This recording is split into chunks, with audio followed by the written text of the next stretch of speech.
నమస్తే. Welcome to our channel. Senior journalist Damu Balaji గారున్నారు. వారితో మాట్లాడదాం.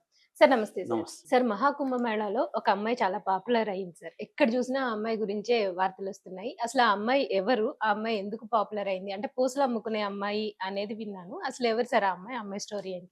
మహాకుంభ మేళ ప్రయాగరాజ్‌లో మొదలైంది. ఇది one of the oldest and largest spiritual హ్మ్. ఆహ్, గ్యాదరింగ్స్ అన్నమాట. వరల్డ్‌లోనే అతి పెద్దది, అతి పురాతనమైన గ్యాదరింగ్ ఇది. హ్మ్. సో, ఇది జనవరి 13 మొదలైంది. దాదాపు 45 రోజుల పాటు ఫిబ్రవరి 26 వరకు జరుగుతుంది. హ్మ్. టోటల్‌గా 45 రోజుల పాటు జరుగుతుంది. అందువల్ల ఇదేందంటే దాదాపు వరల్డ్ వైడ్‌గా ఇక్కడికొస్తున్నారు. దాదాపు అవును సార్. 40,00,00,000 మంది ఎ మొత్తంగా ఓవరాల్‌గా హ్మ్. పాల్గొంటున్నారు. 2,00,00,000,00,000 ఇన్‌కమ్ గవర్నమెంట్‌కి దీనివల్ల వస్తుంది.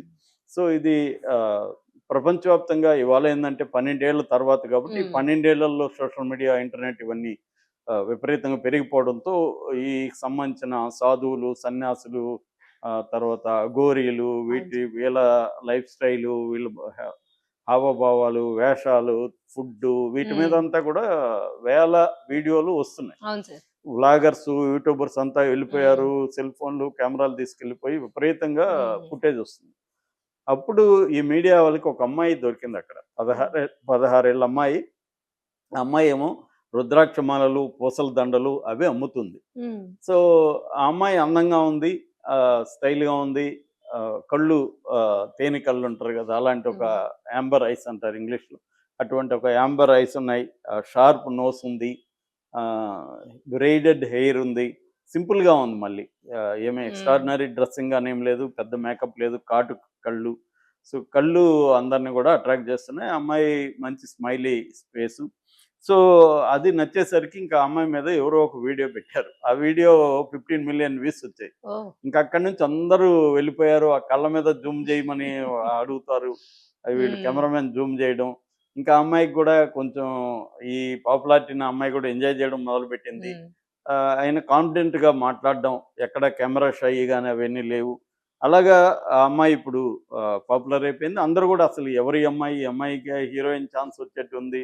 అంటే ఓహ్! చాలామంది హీరోయిన్‌ల కంటే ఖచ్చితంగా బెటర్‌గానే ఉంది. నేను ఓహ్! గూడా చాలా వీడియోలు చూసాను. హ్మ్. అంటే ఏమి మేకప్ లేకుండా, ఏమి లేకుండా. యాక్చువల్లీ చాలామంది ఏఐతో ఈ అమ్మాయి ఫోటోని హ్మ్. ఏఐలో ఎన్హాన్స్ చేసి పెడితే ఎక్స్ట్రార్డినరీగా ఉంది. ఓహ్! హాలీవుడ్ హీరోయిన్ లాగా ఉందన్నమాట. ఏఐ హ్మ్. పిక్చర్స్ హ్మ్. అవి గూడా వచ్చాయి. సో, ఎవరు అంటే అమ్మాయి పేరు మోనాలిసా బోన్స్‌లే అని అంటున్నారు. మరి మోనాలిసా అసలు పేరా? వీళ్ళేమైనా అవును పెట్టారా సార్. గూడా కరెక్ట్‌గా లేదు. హ్మ్. కానీ ఎక్కువ మంది చెప్తున్నది మోనాలిసా బోన్స్‌లే. అమ్మాయిది ఇండోర్ అని చెప్తున్నారు. ఈ పాపులారిటీ అంతా చూసి వాళ్ళ నాన్న అక్కడి నుంచి పిలిపిచ్చేసాడని గూడా ఒక వార్త వచ్చింది. ఓకే. అక్కడ హ్మ్. ఉండొద్దు అంటే వాళ్ళు గూడా ఇది భయమేస్తుంది అవును గదా! సార్. ఈ స్థాయిలో ఇదైపోతే మన అమ్మాయి ఏంటని. హ్మ్. ఇంక పర్సనల్ ప్రశ్నలంతా నువ్వెవరినైనా లవ్ చేసావా? ఇంకెవరో నీతో గూడా కనిపిచ్చాడు గదా! ఓహ్! అతన్నేమన్నా పెళ్లి చేసుకుంటావా? ఇవన్నీ గూడా అడగడం. హ్మ్. మనోళ్ళేందంటే దాన్ని హ్మ్. ఎన్ని యాంగిల్స్ ఉన్నాయి ఊహించలేరు అవును గదా! సార్ అసలు. అన్ని యాంగిల్స్ హ్మ్. చేస్తున్నారు మీడియా. హ్మ్. సో, ఆ అమ్మాయి అయితే క్లియర్‌గా మా ఇంట్లో అమ్మా, నాన్న చూపించిన వాళ్ళని పెళ్లి చేసుకుంటాను. నాకు పెద్ద గోల్స్ ఏం లేవు లైఫ్‌లో అనేది చెప్తుంది. సో, ఇండోర్‌కి వాళ్ళ నాన్న పిలిపిచ్చేసాడని అంటున్నారనమాట. ఇది బేసిక్‌గా ఆ అమ్మాయికి సంబంధించిన ఇప్పటివరకు మనకు అందుతున్నది. హ్మ్. అంటే ఒక మామూలు పూసలమ్ముతున్నారంటేనే వాళ్ళు పేదరికం అవును అనేది సార్. మనకు అర్థమవుతుంది. ఆ అమ్మాయి కొంచెం అందంగా ఉండడం, కాన్ఫిడెంట్‌గా ఉండడం, కాన్ఫిడెంట్‌గా మాట్లాడడం దానివల్ల అట్రాక్ట్ చేశారు. రెండోది ఆ స్పాట్‌లో సాధువులు, సన్యాసులు హ్మ్. మధ్యలో ఒక అంతా గూడా మనకి వేరే ఒక హ్మ్. టెక్స్చరు, ఒక వరల్డ్, కలర్స్ అవును సార్. కనిపిస్తాయి గదా! ఇటువంటి అమ్మాయి అక్కడ ఒక ప్రత్యేకంగా కనపడడం అనేది గూడా జరిగింది. అయితే ఈ అమ్మాయి ఒకటే గాదు ఇంకా కొన్ని వింతలు గూడొచ్చాయి. అన్నిటికంటే గూడా ఐఐటీ బాబా. ఐఐటీ బాంబేలో చదివి ఏరోస్పేస్‌లో ఇంజినీర్‌గా పనిజేస్తున్న హర్ష రిచారియా. హ్మ్. ఆయన ఐఐటీ బాబు అంటారు. ఆయన గూడా వెరీ పాపులర్ అయ్యాడు. అంటే ఐఐటీ చదివి ఆయన హ్మ్. ఎవరినో లవ్ చేశాడు. పెళ్లి చేసుకోబోతుంటే వాళ్ళు ఏదో ఇబ్బందులు పెట్టారు. తర్వాత పెళ్లి చేసుకున్నాడు. ఆ అమ్మాయి ఇంకెవరితోనో లేచిపోయింది. ఇవన్నీ చూసి ఆయన బాబాగా మారాడని ఆయన స్టోరీ ఒకటొస్తుంది. So, okay sir. అలా ఐఐటీ అనమాట. హ్మ్. ఇంకోటేమో 7 ఫుట్ రష్యన్. ఆహ్, హ్మ్. ఆయన చాలా మజిల్స్ బాడీ అనమాట. హ్మ్. చాలా స్ట్రాంగ్‌గా ఉన్నాడు. 7 అడుగులు. అవును సార్. హ్మ్. చాలా బాగున్నాడాయన. ఆత్మ ప్రేమ్ గిరి మహారాజ్ అని పేరు పెట్టుకున్నాడు. ఓకే. ఆయన ఎక్కడో గుహల్లో ఉంటాడంట. ఈ టైంలో ఇక్కడికొచ్చాడు హిమాలయాల నుంచి. హ్మ్. సో, ఆయన గూడా వెరీ పాపులర్ అనమాట. నేను పర్సనల్‌గా రాఘవేంద్రరావు దగ్గర అసోసియేట్ డైరెక్టర్ పనిచేసినప్పుడు సుభాష్ చంద్రబోస్ అనే సినిమాకు పనిచేశాను. అప్పుడు ఈ మాకు అక్కడ కొంతమంది వైట్స్ కావాలి, అదేంటంటే బ్రిటిష్ ఫీల్డ్. అప్పట్లో సాయిబాబా బెంగళూరు ఉంటుంది వైట్ ఫీల్డ్లో, అక్కడ పట్టుకొచ్చాం. పట్టుకొస్తే అందులో చాలామంది రష్యన్ సైంటిస్టులు వాళ్ళంతా కూడా ఉన్నారు. వాళ్ళకి భాష ఇంగ్లీష్ కూడా రాదు సరిగ్గా, కానీ కమ్యూనికేట్ చేయగలిగారు. సో వాళ్ళు చాలామంది సైంటిస్టులు, యూనివర్సిటీ లెక్చరర్స్ అలాంటి వాళ్ళు కూడా సాయిబాబా దగ్గరికి వచ్చేసి ఉన్నారు. అంటే వెస్ట్రన్ కల్చర్లో ఏంటంటే వాళ్ళకి మెటీరియలిస్ట్ కల్చర్ ఎక్కువ ఉంటుంది కాబట్టి అన్ని సంపద అన్నీ ఉంటాయి, కానీ ఏదో ఒక వాయిడ్ అంటే ఒక వెలితి అనేది ఉంటుంది అన్నమాట. ఈ వెలితి అనేది ఏంటంటే అన్నీ ఉంటాయి, ఇంకా ఏమి అనుభవించడానికి ఏమీ లేవు. ఏం చేయాలి, లైఫ్ని ఎలా కంటిన్యూ చేయాలి, ఏదో డిజైర్స్ అన్నీ పోతాయి వాళ్ళకి. వెల్త్కి సంబంధించిన డిజైర్స్ ఏవో ఉన్నాయి, అది డిజైర్ లెస్గా బతకడం అనేది ఒక వ్యాక్యూమ్లోకి వెళ్ళిపోతుంది. అప్పుడు వాళ్ళకి ఏదో ఒకటి కావాలి. అప్పుడు ఇండియన్ స్పిరిచువలిజం అనేది వాళ్ళకి ఉపయోగపడుతుంది అనమాట.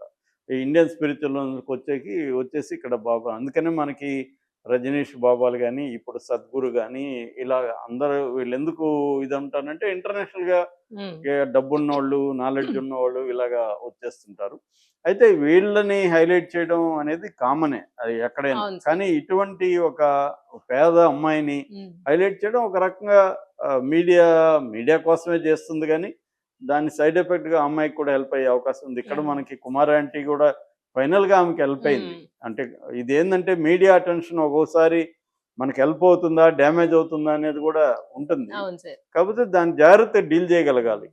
కుమార్ ఆంటీ ఆ విషయంలో సక్సెస్ అయింది. అంటే మీడియా ఆమెని కొంత ఇబ్బంది పెట్టినా ఫైనల్గా ఆమె సక్సెస్ అయింది. చివరికి 2 తెలుగు రాష్ట్రాల మినిస్టర్లను కలిసింది.